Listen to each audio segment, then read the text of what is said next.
Hello दोस्तों, आज का हमारा विषय है कूलिंग सिस्टम। आज हम कूलिंग सिस्टम में जानेंगे कि ये कितने प्रकार के होते हैं, कौन कौन से होते हैं और इसमें हम किन किन चीज़ों का सहारा लेते हैं, या हम ये कहें कि हमारे इंजन में जो पानी है वो कहाँ पर स्टोर होता है और किन किन माध्यम से होकर के वो वापस से अपने स्थान पर आता है। तो चलिए शुरू करते हैं।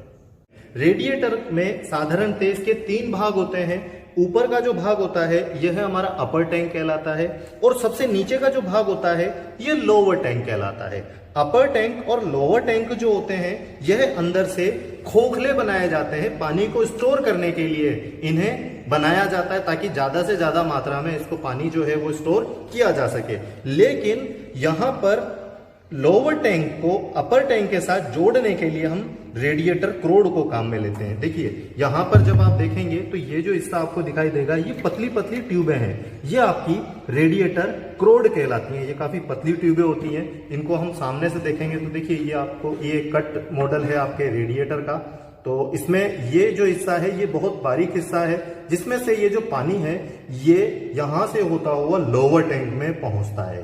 तो यहां पर कम रास्ते से भेजने का सबसे बड़ा रीजन यही होता है हमारा कि हवा जो है वो क्या होगी, ज्यादा से ज्यादा इसके संपर्क में रहेगी और पानी को जल्दी से ठंडा कर देगी। और इसके कूलिंग सिस्टम बढ़ाने के लिए या हम ये कहें कि इसकी दक्षता और ज्यादा बढ़ाने के लिए हम इसे कॉपर का बनाते हैं या एल्युमिनियम अलॉय का बनाया जाता है, क्योंकि कॉपर और एल्युमिनियम जो है ये भी जो ऊष्मा है उसका स्थानांतरण बहुत जल्दी कर देती है। और साथ में यहां पर हमने क्या कर दिया, इस हवा को रोकने के लिए फिन से भी बना दी ताकि हवा जो है इसे रोके, ताकि हवा यहां पर ज्यादा से ज्यादा समय तक रुके और हमारी जो रेडिएटर क्रोड है इसे क्या कर दिया जाए, ठंडा कर दिया जाए। क्योंकि रेडिएटर क्रोड अगर ठंडी होगी तो इसमें जो पानी है वह भी ठंडा होगा। तो इस तरीके से हवा जो होती है वह सीधा हमारे रेडिएटर क्रोड को ठंडा करती है। रेडिएटर क्रोड का जो ठंडापन है वह पानी लेकर के हमारे इंजन में लोअर टैंक की तरफ जाता है। तो चलिए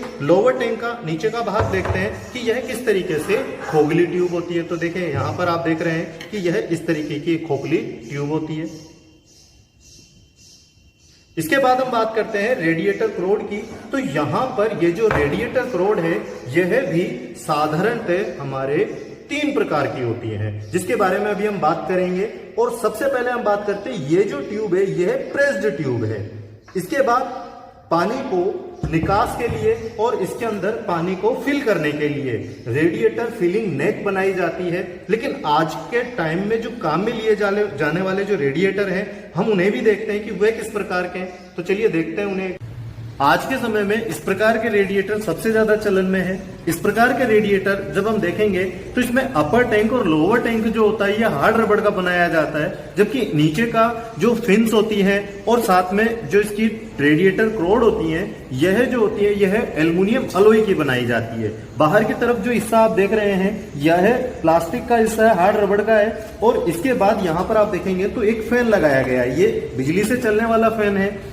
अब यहां पर इस हिस्से को हम बोलते हैं शराउंड या शराउंड के नाम से ये जाना जाता है। शराउंड या शराउंड के नाम से आपने इसे सुना होगा। तो ये वो हिस्सा होता है और इसका जो काम होता है ये होता है कि जो हवा है, यदि ये पंखा क्या करे, हवा को खींचे और क्या करे, रेडिएटर की फिंसों को ठंडा करे, तो यहां से साइडों से हवा जो है वो ना आए और जहां से पंखा लगा रखा है ये हवा सिर्फ वहीं से ही आए, ताकि यह हमारे रेडिएटर क्रोड को आसानी से ठंडा कर दे।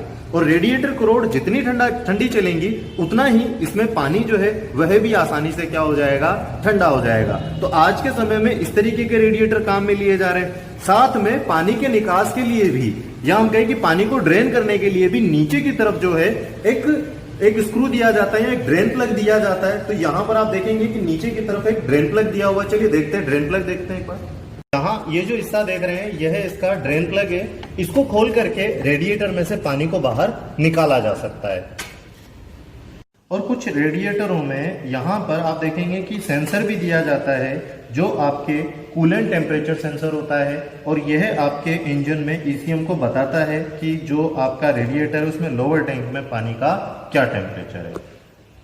इसके बाद हम बात करते हैं रेडिएटर कैप की। रेडिएटर कैप जो होता है, या हम ये कहें कि ये रेडिएटर का ढक्कन होता है जो उसे ढक के रखने का काम करता है। उसका सबसे बड़ा रीजन ये होता है कि जब इंजन चलता है, वाइब्रेशन होता है, तो वाइब्रेशन के कारण पानी जो होता है वो उछल करके कहाँ आ सकता है, बाहर गिर सकता है, जिसकी वजह से रेडिएटर में पानी की कमी हो सकती है। या फिर हम ये कहें कि इंजन में पानी गर्म होता रहेगा तो क्या होगा, यह वाष्प बन करके वायुमंडल में मिल सकता है। तो इसीलिए हम सबसे पहले क्या करते थे, इसे ढकने के लिए एक साधारण कैप काम में लेते थे। साधारण कैप जो होती थी उसे ढक करके क्या रखती थी, वो सिर्फ बंद रखने का काम करती थी। लेकिन आज के समय में हमने साधारण कैप की जगह एक प्रेशर कैप को काम में लिया। प्रेशर कैप जो होती है, इसमें दो तरीके के वाल्व जो है प्रयोग में लिए जाते हैं, जिसके अंदर सबसे पहला जो वाल्व होता है यह प्रेशर वाल्व होता है। जैसे आप यहां देखेंगे कि यह इस तरीके से प्रेशर जो है पड़ने पर ये वाल्व ऊपर की तरफ दबता है। अगर हम ये कहें कि ये प्रेशर कहां पर पड़ता है, तो आप देखेंगे कि यहां पर रेडिएटर में ये शीट होती है, इस शीट के ऊपर आकर के यह जो हमारी वाल्व शीट है ये बैठ जाती है, जिसकी वजह से अंदर पानी का प्रेशर बनता है। यदि यह प्रेशर ज्यादा बनता रहेगा तो आप देखेंगे कि जो रेडिएटर जॉइंट्स हैं ये क्या हो जाएंगे, यहां से लीक हो जाएंगे, क्रैक हो जाएंगे, जिसकी वजह से पानी जो है इन जॉइंटों से बाहर निकल आएगा। या फिर हम ये कहें कि ये जो ट्यूबें हैं ये फट जाएंगी। तो ऐसी समस्या से बचने के लिए हमने क्या किया कि इस ट्यूब के ऊपर एक स्प्रिंग लगा दी और इसकी जो तनन, या हम ये कहें कि इसकी जो टेंशन है वो 5 पाउंड PSI रख दिया, या हम ये कहें कि 5 पाउंड PSI का दबाव पड़ने पर यह जो वाल्व है यह खुल जाएगा। यह प्रेशर वाल्व कहलाता है, जिसकी वजह से पानी जो है वो अब हमारा इस ट्यूब के माध्यम से होता हुआ कहां चला जाएगा, हमारे रिजर्व टैंक में पहुंच जाएगा। रिजर्व टैंक जो है वो सेफ्टी के लिए रखा जाता है, उसके बारे में अभी हम बात करेंगे।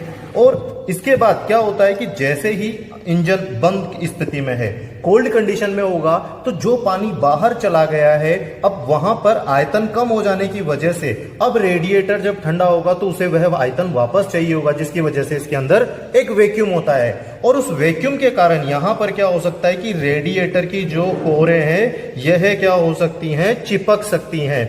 इस समस्या से बचने के लिए क्या किया जाता है, तो हमने इसी ट्यूब, हमारी जो कैप है, इसके ऊपर एक वैक्यूम वाल्व दिया, जो आप यहां पर देखेंगे। जो वैक्यूम पड़ने पर आप देखेंगे यहां पर यह वैक्यूम पड़ने पर जो है इस तरीके से अपनी शीट से उठ जाता है और वायुमंडल से हवा, या फिर आपने जो रिजर्व टैंक है उसके अंदर पानी डाला है, उस पानी से क्या हो जाएगा, यह वापस अपने रेडिएटर को भर देगा। उसका लेवल वापस क्या हो जाता है, अप हो जाता है। तो चलिए इसे भी एक इमेज के माध्यम से देखते हैं और समझते हैं।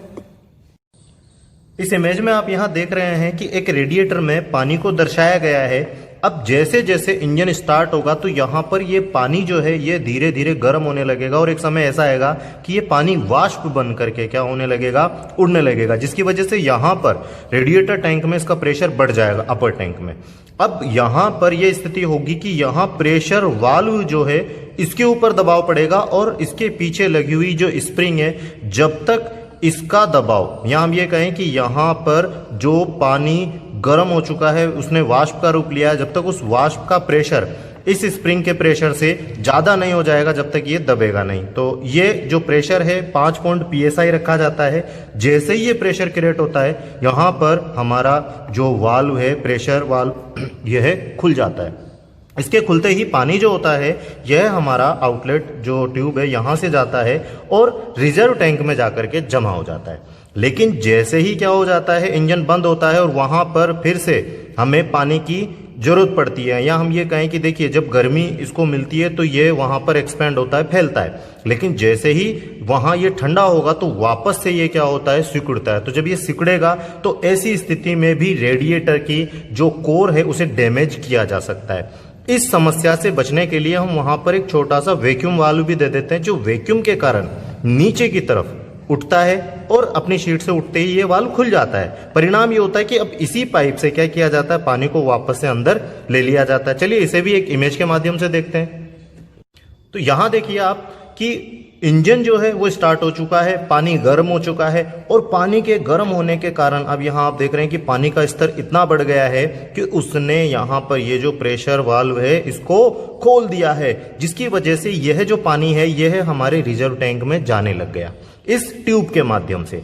अब जैसे ही क्या होगा, यहां पर इंजन बंद होगा। बंद होने के बाद अब चूंकि इसमें से इसने सारा पानी बाहर निकाल दिया, तो ये वापस से क्या होगा, जब ठंडा होगा तो वहां पर वैक्यूम उत्पन्न होगा, क्योंकि वहां पर जो खाली जगह हो गई है उसे वापस से वायुमंडलीय हवा जो है वो उसे भरेगी। लेकिन हम वहां पर इसे ऊपर से तो पैक कर देते हैं, लेकिन वायुमंडलीय हवा के लिए हम क्या करते हैं, जो रास्ता छोड़ते हैं उसे हम हमारे रिजर्व टैंक के साथ जोड़ देते हैं। परिणाम ये होता है कि जैसे ही वह वैक्यूम करता है, तो वैक्यूम होते ही इसी ट्यूब से यह पानी वापस आकर के कहां भर जाता है, हमारे रेडिएटर में भर जाता है। इसीलिए जब भी हम कभी कहीं लंबी दूरी पे जाते हैं तो हमें हमेशा यह ध्यान रखना चाहिए कि हमारे रिजर्व टैंक में पानी भरा गया है या नहीं। यदि नहीं है तो हमें इस बोतल को आधा भर देना चाहिए, लेकिन इसमें भी हम हमेशा डिस्टिल वाटर का प्रयोग में लेंगे और डिस्टिल वाटर ही इसमें डालना, साधारण पानी कभी भी नहीं डालना चाहिए। इसके बाद हम बात करते हैं कूलिंग सिस्टम में वाटर पंप की। वाटर पंप जो है यह पानी के सर्कुलेशन में मदद करता है। मेरे पास यहाँ पर 3 अलग अलग प्रकार के वाटर पंप हैं, लेकिन आज के समय में जो वाटर पंप काम में लिया जा रहा है, इस प्रकार का वाटर पंप सबसे ज्यादा प्रचलित है और ये काम में लिया जा रहा है। जिसे इंजन की बॉडी पे ही लगा दिया जाता है, पानी के सर्कुलेशन के लिए उसमें ही क्या की जाती है, इस तरीके की हाउसिंग दी जाती है। तो चलिए, एक वाटर पंप मेरे पास यहाँ खुला हुआ है तो उसको देखते हैं, उससे समझते हैं कि इस वाटर पंप में क्या क्या आता है। तो चलिए, सबसे पहले हम बात करते हैं वाटर पंप में इस खुली हुई असेंबली की। तो देखिए, ये जो है ये वाटर पंप हाउसिंग कहलाती है। आजकल इस तरीके की जो हाउसिंग होती है वो इंजन की बॉडी पर ही क्या कर दिया जाता है, बनाया जाता है।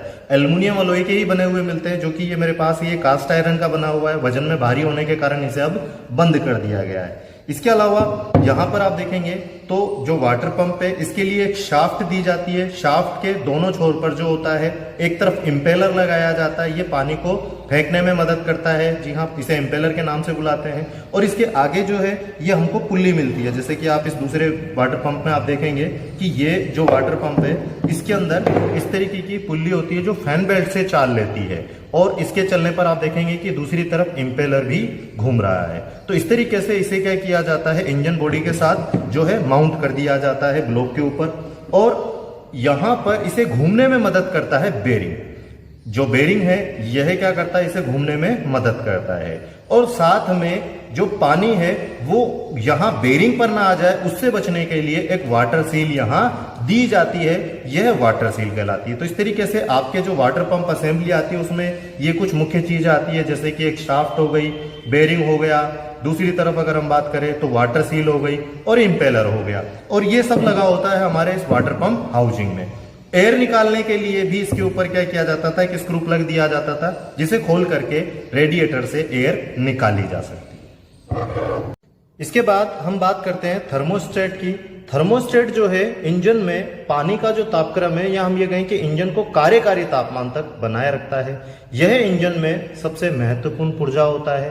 देखिए, ज्यादातर मैकेनिक क्या करते हैं, इसकी समस्या के कारण, क्योंकि अगर ये खराब हो जाता है तो इंजन सीज हो जाता है, इसीलिए इसको निकाल करके फेंक देते हैं। लेकिन ये बहुत महत्वपूर्ण चीज है हमारे इंजन के अंदर। इसकी वजह से हमारे इंजन में एवरेज पर सीधा असर पड़ता है, क्योंकि अगर ठंडा इंजन चलेगा तो वहां पर जो ठंड पा करके पिस्टन रिंग होती हैं यह सिकुड़ जाती है, जिसकी वजह से फ्यूल पूरी तरीके से नहीं जल पाता है, जिसकी वजह से पावर पूरी नहीं मिल पाती और हम एक्सीलेटर पूरा देते हैं। तो इस वजह से ना तो पिकअप मिल पाता है हमें, ना ही फ्यूल पूरा जल पाता है, जिसकी वजह से एवरेज मिल पाता है।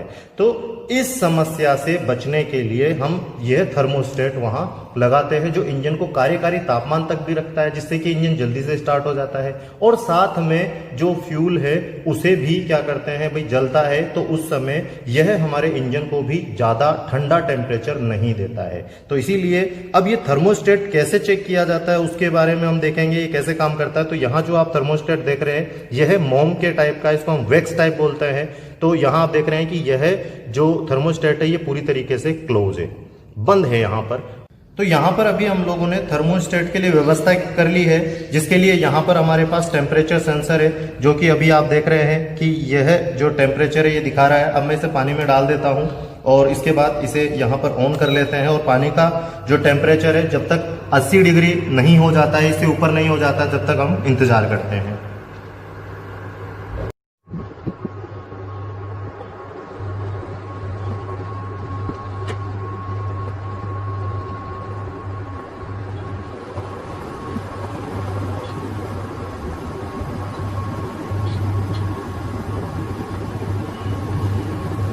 क्योंकि यहाँ पर अब हमारा जो पानी है वो उबल चुका है और जो थर्मोस्टेट वाल्व है उसको वापस हमने डाल दिया। यहाँ पर आप जब टेम्परेचर देखेंगे तो 90 डिग्री के ऊपर जा चुका है और यहाँ पर थर्मोस्टेट वाल्व हमारा पूर्ण रूप से खुला हुआ है। इसे हम यहाँ पर बंद कर देते हैं और यहाँ आप देख रहे हैं कि जो थर्मोस्टेट वाल्व है यह पूर्ण रूप से खुला हुआ है।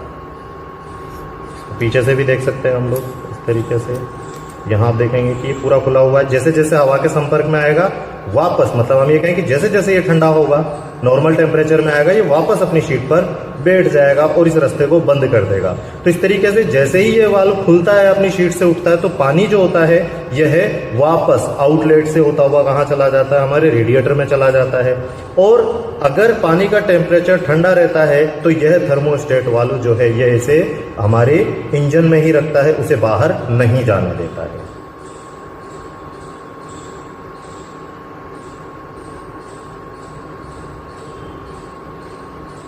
तो जैसे आप यहाँ देख रहे हैं कि यह अब अपनी शीट पर बैठ गया है। थर्मोस्टेट वाल्व साधारणतः दो प्रकार के होते हैं, जिसमें सबसे पहला आपने जो देखा यह वैक्स टाइप था, लेकिन इसके अलावा एक वाल्व और आता है जिसे एक्सपेंशन थर्मोस्टेट वाल्व के नाम से जाना जाता है, जिसमें ईथर भरा जाता है, जो कि आप यहाँ सामने इमेज में देख रहे हैं कि इसमें एक्सपेंशन जो बेलो है यह नीचे की तरफ है, ये पानी के संपर्क में रहता है, और दूसरा तरफ वाला जो भाग है यह आउटलेट एल्बो में बाहर की तरफ होता है। लेकिन यहाँ पर अभी यह रास्ता बंद करके बैठा है। जैसे जैसे इंजन में पानी का टेम्परेचर बढ़ता जाएगा, यहाँ पर एक्सपेंशन बेलो में भरा हुआ ईथर ये एक लिक्विड के रूप में होता है, लेकिन जैसे ही इसे टेम्परेचर 80 डिग्री इसका होने लगेगा तो यह तुरंत तरल से वाष्प के रूप में बदलने लगेगा और 85 डिग्री पर जाते जाते यह पूर्ण रूप से क्या हो जाता है, प्रेशर बना लेता है और यह फैल जाता है, जिसके परिणाम स्वरूप आप देख रहे हैं कि दूसरी स्लाइड या दूसरी इमेज में आप यहां देख रहे हैं कि यहां पर एक्सपेंशन बेलो जो है यह पूरा फूल चुका है, जिसकी वजह से यहां पर आप देख रहे हैं कि ये जो वाल्व है अपनी शीट से ऊपर उठ गया है और पानी जो है यह आउटलेट एल्बो से होता हुआ अपर टैंक में चला जाता है। तो इस तरीके से यह एक्सपेंशन बेलो है जो ये काम करता है, यह भी थर्मोस्टेट वाल्व में काम में लिया जाता है। थर्मोस्टेट वाल्व में साधारणतः समस्या नहीं आती है, यदि आती है तो इसे रिपेयर नहीं किया जा सकता, इसे हमेशा बदला ही जाता है। कूलिंग सिस्टम में आगे चलते हुए हम बात करते हैं कूलेंट की। कूलेंट जो होता है यह साधारणतः 3 जो चीज़ें होती हैं इसमें मिलाई जाती हैं, जिसमें से पहला होता है पानी, ग्लिसरीन और अल्कोहल, जैसा कि यहाँ पर हमने लिखा है। और इसका जो अनुपात होता है यह भी 80 अनुपात 12 अनुपात और 8 में मिलाया जाता है। कई बार पूछा जाता है कि ग्लिसरीन और अल्कोहल का कितना अनुपात होता है, तो यह 60% और 40% के अनुपात में मिलाया जाता है। और पानी और सेल जो सॉल्यूशन होता है उसका अनुपात कितना रखा जाता है, तो वह भी हमें हमेशा ध्यान रखना है कि 4:1 में रखा जाता है।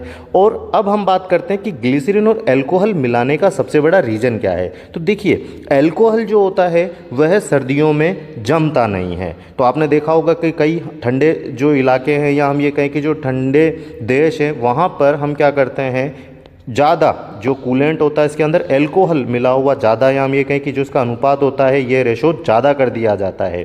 और ग्लिसरीन जो होती है यह हमारे इंजन में वाइब्रेशन के कारण बनने वाले जो बुलबुले होते हैं जो एक जगह पर ठहर जाते हैं, जिसकी वजह से वहाँ से जो हमारा मेटल है वह निकलना शुरू हो जाता है, जो कि आप यहाँ पर दूसरी इमेज में देख रहे हैं ऑरेंज कलर के। यह बहुत बारीक बारीक छोटे छोटे क्या होते हैं, धातु के कण होते हैं, और ये सिर्फ पानी के बुलबुलों के कारण निकलते हैं, जो कि एक जगह ठहर जाते हैं या रुक जाते हैं। तो ग्लिसरीन जो होता है वो उन बुलबुलों को एक जगह रुकने नहीं देता। यदि आप कूलेंट की जगह साधारण पानी का प्रयोग करते हैं तो यह स्थिति होती है हमारे रेडिएटर में। तो जैसे आप यहाँ देख रहे हैं यह स्केल है, या हमारे रेडिएटर में या कूलिंग सिस्टम में स्केल फॉर्मेशन एक समस्या आती है। रिवर्स फ्लैशिंग विधि के माध्यम से इस समस्या को जो है समाप्त किया जाता है, लेकिन इसे बंद नहीं किया जा सकता। अगर आप इसमें फिर से साधारण पानी डालते हैं, कठोर जल प्रयोग में लेते हैं, तो यह स्थिति आएगी। आप यहाँ पर पानी की जगह डिस्टिल वाटर प्रयोग में ले सकते हैं।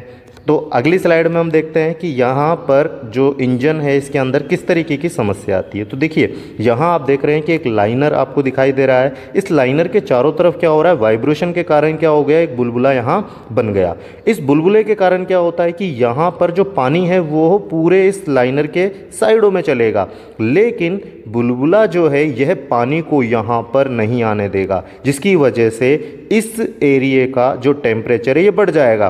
परिणाम ये होगा कि ये बढ़ेगा और बढ़ने के कारण मतलब यहाँ पर जो मटेरियल है यह फैलना शुरू हो जाएगा, क्योंकि गर्मी पाकर के धातु फैलती है। परिणाम क्या होगा कि इस तरीके से लाइनर जो है वो यहाँ से इस टुकड़े को क्या कर देगा, ये निकल जाएगा। या बुलबुला जब पानी के टकराव से किसी जो मजबूत क्या होगा, पानी का टकराव आएगा, बहाव आएगा, उसमें ये टुकड़ा हट करके नीचे आ जाएगा। जो कि आपने इस स्लाइड में देखा कि ये जो ऑरेंज जो आपको रंग दिखाई दे रहा है यह एक्चुअल में वही छोटे छोटे धातु के कण हैं। तो इस तरीके से यह कण इसमें इकट्ठे हो जाते हैं।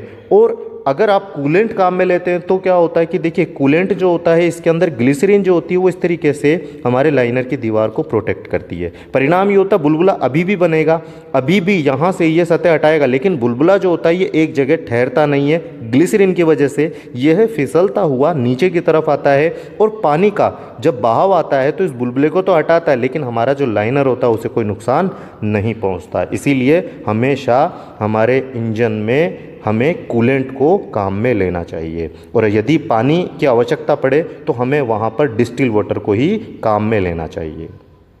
अंत में आप लोगों के लिए एक सवाल, आपको ये बताना है कि थर्मोस्टेट जो वाल्व है यह कितने डिग्री पर खुलता है। आशा करता हूँ मेरे द्वारा दी गई जानकारी से आप संतुष्ट होंगे। धन्यवाद।